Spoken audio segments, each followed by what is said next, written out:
បានលុយអញ្ចឹងឲ្យពួកគាត់បែងចែកគ្នាជាក្រុមមានមនុស្សធំមនុស្សទូចតាមនឹងអញ្ចឹងណាខ្ញុំក៏ចូលរួមជាមួយពួកគាត់ដូចគ្នាអញ្ចឹងឥឡូវយើងចាប់ផ្ដើមបេសកកម្មនឹងទាំងអស់គ្នាបែងចែកក្រុមហើយយើងរើសមេក្រុមគេស្ម័គ្រចិត្តធ្វើមេក្រុមចេញមកក្រៅមកជំនាញរើសសម្រាប់ឲ្យបានប៉ុន្មានថង2ថងអនឡាញរើសសម្រាប់ឲ្យបានប៉ុន្មានថង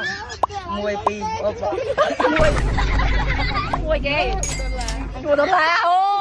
ដល់លុយអីលុយខ្មែរយកអត់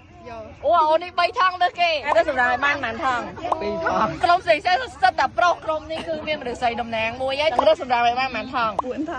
4ថងលើគេដល់គ្នាតឥឡូវយើងចាប់ដើម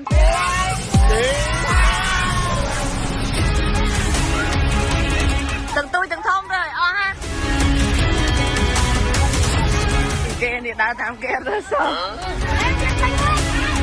ដោយសារតែតារាមវាពេញហើយឥឡូវយើងចែកថងថែមនេះគឺជាទស្សនភាពក្មេងៗរបស់សម្រាប់នេះ